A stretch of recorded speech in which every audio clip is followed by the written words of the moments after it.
Hi founders.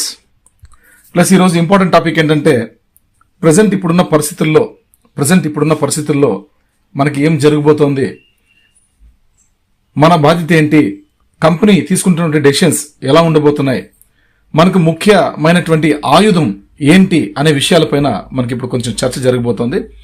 ఈ సారాంశం అంతా కూడా మీరు దయచేసి తప్పకుండా మనస్ఫూర్తిగా శ్రద్ధగా విన్ని మీరు కూడా కొంతమంది ఫౌండర్లకి ఈ ఆడియోని చేరవేస్తే తప్పకుండా వాళ్ళకు కూడా మంచి ఇన్ఫర్మేషన్ దొరుకుతుందని నమ్ముతున్నాను. రైట్, ఎందుకంటే ఆన్ ప్యాసివ్ అంటేనే సంపద అంటేనే ఆన్ ప్యాసివ్. ఇక్కడ ఎవరు కూడా మనం ఫౌండర్లే కాదు, అఫిలియేట్సే కాదు, రాబోయే కస్టమర్లు కూడా ఆర్థిక సంక్షోభానికి గురయ్యే ఛాన్సే లేదు. ఆర్థిక సంక్షోభంలో ఉన్నటువంటి ప్రతి ఒక్క మనిషికి కూడా ఇక్కడ ఆర్థిక స్వేచ్ఛను పొందే అవకాశం అయితే యాష్ ముఫారా గారు మనకి ఇవ్వడం జరిగింది. రైట్, ఆన్ ప్యాసివ్ యొక్క వినూత్న పరిష్కారాలు, డిఫరెంట్ మోడ్, బయట మనం చూసినటువంటి టెక్నాలజీ వేరు, బయట సాఫ్ట్వేర్లకు అర్థమవుతున్నటువంటి టెక్నాలజీ వేరు, ఆన్ ప్యాసివ్ టెక్నాలజీనే డిఫరెంట్ అనమాట. అందుకే మంది ఎప్పుడు మనం చాలాసార్లు మాట్లాడుకున్నాం, ఎన్నో ఆడియోలు చేశాను, ప్రతి ఒక్క ఆడియోలో కూడా ఎన్నోసార్లు చెప్పాను ఆన్ ప్యాసివ్ అంటే మీ ఆలోచనలకి భిన్నంగా ఉంటుంది, గుర్తుపెట్టుకోండి అని చెప్పాను. మీ ఆలోచనలకి భిన్నంగా ఉంటుంది, దయచేసి దాన్ని మీరు డిఫరెంట్గా ఉంటుంది, చాలా డిఫరెంట్గా ఉంటుంది.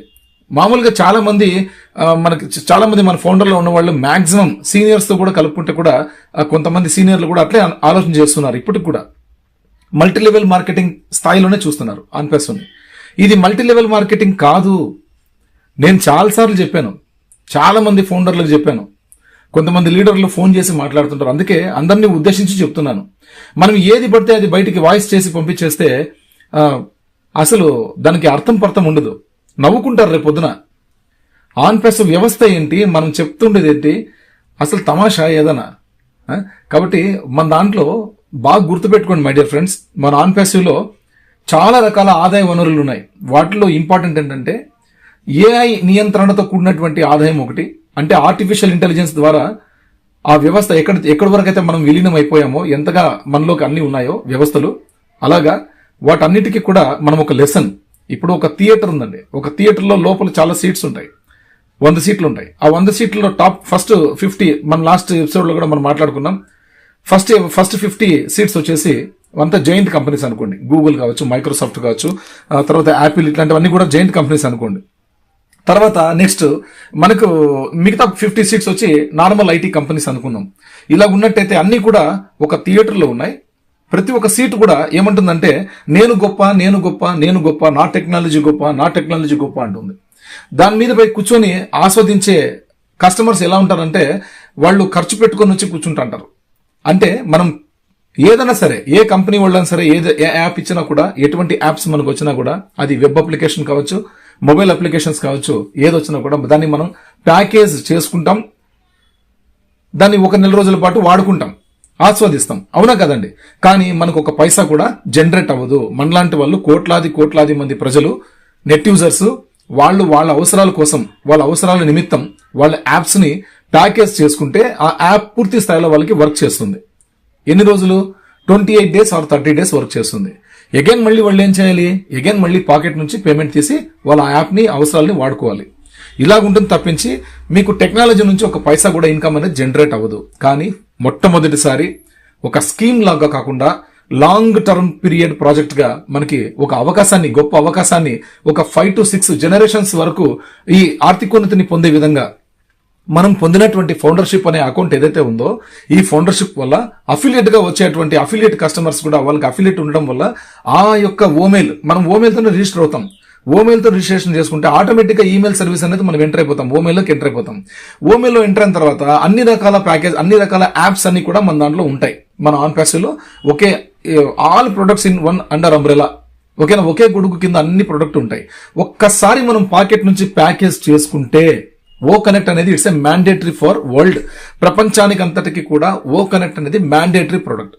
ఆ ప్రొడక్ట్ ని ఒక్కసారి మనం ప్యాకేజ్ చేసుకున్నట్టయితే ఇంకా లైఫ్ లో మనం జోబు నుంచి ఒక్క పైసా కూడా తీసి మన ఆన్ ప్యాసివ్ లో మనం సబ్స్క్రైబ్ చేసుకోవడం కానీ, ప్యాకేజ్ చేసుకోవడం కానీ, ఇన్వెస్ట్మెంట్లు అట్లాంటివి ఏవి మన దాంట్లో లేవు. కాబట్టి ఏమీ జరగదు, మనం ఏం పెట్టడానికి ఛాన్సే ఉండదు. ఎందుకంటే ఒక్కసారి లైఫ్ లో మీరు ప్యాకేజ్ చేసుకుని ఎంటర్ అయినారంటే in it to win it.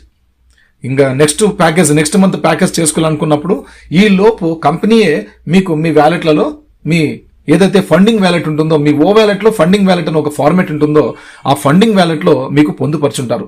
మీకు సరిపడంత ప్యాకేజ్ చేసుకునే ఆ పేమెంట్. క్రెడిట్స్ అని ఇంకొక ఆప్షన్ ఉంటుంది, క్రెడిట్ అని ఇంకొక ఫార్మాట్ ఉంటుంది. ఆ క్రెడిట్ లో కూడా టోకన్స్, మన ఓ కైండ్ టోకన్స్ విచ్చలవిడిగా ఉంటాయి. మీకు ఆ 30 రోజుల్లో ఎంత మాత్రం ప్రపంచవ్యాప్తంగా జనరేట్ అయినటువంటి ట్రాఫిక్ కానీ, ఇన్కమ్ సోర్స్ కానీ, మీకు ఎంతైతే యాష్ గారు ఇస్తామని చెప్పి మనకు ఒక వాగ్దానం చేశారో, ఆ వాగ్దానం ప్రకారం మన కంపెనీ మ్యాండేటరీ ప్రకారం, మన కంపెనీ ఎన్డీఏ ప్రకారం అక్కడ అందులో పొందుపరుచుంటారు. వాటిని మనం ఫ్రూట్స్ ని టచ్ చేసుకుని హ్యాపీగా లైఫ్ లీడ్ చేయొచ్చు. మీరు ఎటువంటి ఉద్యోగమైనా చేసుకుంటూ ఉండండి, ఎటువంటి వ్యాపారమైనా చేస్తూ ఉండండి. మన ఆన్ ప్యాస్లో మీరు కొత్త కస్టమర్స్ అఫిలియేట్ గా చేసుకుంటే, అఫిలియేట్ గా మీరు రాగలిగినట్టయితే, ఒక్కసారి లైఫ్ లో మీరు ప్యాకేజ్ చేసుకున్నట్టయితే, మీరు పెట్టిన వ్యాపారంలో కంటే 5 రెట్లు మీకు ఇక్కడ ఎక్కువగా రావడం జరుగుతుంది. ఒక $88,000 అంటే అద్భుతం, ఆశ్చర్యం కదా. మీకు $1,380 కస్టమర్లకు స్టార్ట్ అయ్యి $1,00,000 వరకు పోతుంది అంటే, $1,00,000 వరకు ఇన్కమ్ తీసుకుంటారంటే, ఇదే ఇండియాలో ఒక మిడిల్ క్లాస్ ఫ్యామిలీ హ్యాపీగా లైఫ్ లీడ్ చేస్తాడు. $1,00,000 అంటే ఆషామాసి విషయం కాదు, దాదాపుగా 85 లక్షల రూపాయలు. సంతోషంగా బతుకుతారు. మనకు వీళ్ళందరికీ కావాల్సింది ఏంటి? ప్రతి ఒక్కళ్ళు కూడా మానవ చైతన్యం చేయాలనేదే యాష్ గారి టార్గెట్, అప్లిఫ్టింగ్ హ్యుమానిటీ. ఇక్కడ డబ్బు కాదు మనం ఫోకస్ చేయాల్సింది, మానవ చైతన్యం, మానవత్వాన్ని మనం చాటి చెప్పాలి. అంటే మనకున్న అవకాశాన్ని, ఇలా ఉంది అవకాశం అని చెప్పి ఈ టూల్స్ యూజ్ చేసుకుంటే మీకు ఆటోమేటిక్ గా ఆటోమేషన్ ద్వారా మీకు ఇన్కమ్ సోర్స్ అనేది జరుగుతుంది. మీరు దీన్ని ఇంకొంతమందికి మీకు పరిచయం చేసుకుంటే మీకు ఇంకా వాళ్ళు కూడా ఇలాగే పొందుతారు. ఇది మల్టీ లెవెల్ మార్కెటింగ్ కాదు, స్కీమ్స్ కాదు, స్కామ్స్ కాదు అని చెప్పేసి మనం వాళ్ళకి ఎక్స్ప్లెయిన్ చేసి, ఇది లాంగ్ టర్మ్ ప్రాజెక్ట్ అని మనం చెప్పగలిగినట్టయితే సక్సెస్ఫుల్ గా ప్రతి కస్టమర్స్ కూడా రాగలుగుతారు. అలా రాగలిగే దానికి ముందుగా ఏం జరిగింటుందంటే, ఫౌండర్ల వ్యాలెట్లు బద్దలైంటాయి. ఆ ఫౌండర్ల వ్యాలెట్ల శబ్దానికి, ఫౌండర్లు చేస్తున్నటువంటి ఎంజాయ్మెంట్ కి, ఫౌండర్లు ఉన్నటువంటి లైఫ్ స్టైల్స్ కి ప్రపంచం అంతా మన దగ్గరకు వస్తుంది. మన ఆన్ లోకి ఇన్వాల్వ్మెంట్ అవుతారు. బికాస్ ఆఫ్ వాళ్ళంతా రావడం కోసం ఏమి చేయాలో యాష్ గారికి బాగా తెలుసు. అన్ని రకాలుగా కంపెనీ కూడా బయట మార్కెటింగ్ క్యాంపెయిన్స్ బీభత్సంగా చేస్తుంది. మెర్సిడీస్ కంపెనీతో కూడా మన కంపెనీ ఎప్పుడో 2 years బ్యాకే మనం వాళ్ళతో కొలాబరేట్ అయ్యాం, మెర్సిడీస్ తోటి. రైట్, ఆ మెర్సిడీస్ తోటే మనకి ఇండియాలో ఎట్లయితే దుబాయ్ లో ఉన్నటువంటి box office location area, Dubai లో ఉన్నటువంటి బాక్స్ ఆఫీస్ అనే ఒక లొకేషన్ ఏరియా, ఆ లొకేషన్ ఏరియాలో ఉన్నటువంటి సూపర్ కార్స్ మజ్లిస్, SCM అంటారు, సూపర్ కార్స్ మజ్లిస్. ఆ సూపర్ కార్స్ మజ్లిస్ అంటే అక్కడ డిఫరెంట్ లగ్జూరియస్ కార్స్, ఏవైతే లేటెస్ట్ మోడల్ హై ఉన్నటువంటి చాలా కాస్ట్లీ ఉన్నటువంటి కార్స్ అన్ని అక్కడ ఉంటాయో, వాటిని రైడ్ చేయడం కోసం, వాటిని ఆస్వాదించడం కోసం ప్రపంచంలో ఉన్నటువంటి 150 రకాల జాతీయ దేశాల నుంచి జాతీయులందరూ వచ్చి 180+ నేషనాలిటీ పీపుల్ అంతా వచ్చి అక్కడ రిజిస్ట్రేషన్ చేసుకుని అక్కడ వాళ్ళు కార్లని రైడ్ చేసి ఆస్వాదిస్తారనమాట. వాళ్ళ ఫ్యామిలీస్ తోటి వచ్చి ఎంజాయ్ చేసుకుని పోతారు. అలాంటి కార్స్, అలాంటి ప్లేస్ అనమాట. వాళ్ళకందరికీ కూడా ఒక్కొక్కరికి ఆ రైడ్ చేసే ఒక్కొక్క బిగ్ షాట్ కి వాళ్ళకి కొన్ని లక్షల మంది, కోట్ల మంది సోషల్ మీడియాలో ఫ్యాన్స్ ఉంటారు, ఫ్యాన్స్ ఫాలోయింగ్ ఉంటుంది. కాబట్టి వాళ్ళు ఏం చేసినా కూడా ఫ్యాన్స్ అందరూ కూడా ఆటోమేటిక్ గా వైరల్ అయిపోతుంది అనమాట. కాబట్టి ఆ విధంగా యాష్ గారు ఆలోచన చేసి, మనం ప్రపంచం దగ్గరకు వెళ్ళి ప్రపంచాన్ని మన దగ్గర తెచ్చుకుంటామంటే అందులో ఒక భాగమే ఇది కూడా అనమాట, మార్కెటింగ్ క్యాంపెయిన్స్. కాబట్టి ఇలాగా ప్రతి ఒక్కళ్ళు కూడా ఇండియాలో కూడా, మన ముంబైలో, విజయవాడ, తర్వాత మన హైదరాబాద్, తర్వాత కోల్కతా, ఢిల్లీ, ఇలాంటిగా మేజర్ సిటీస్, గుజరాత్ కావచ్చు, ఇలాగా అన్ని రకాల సిటీస్ అన్ని మొత్తం ఇండియాలో ఉన్నటువంటి మేజర్ సిటీస్ అన్నిట్లో కూడా మనకి ఇట్లా మెర్సిడీస్ నుంచి, ముంబై నుంచి జరుగుతుందనే ఒక వినికిడైతే ఉంది. మనకైతే ఒక 2 years బ్యాక్ ఆ ఇన్ఫర్మేషన్ వచ్చింది. బట్ ఇప్పుడు జరిగే ఛాన్సెస్ కూడా మార్కెటింగ్ క్యాంపెయిన్స్ ద్వారా జరగచ్చు.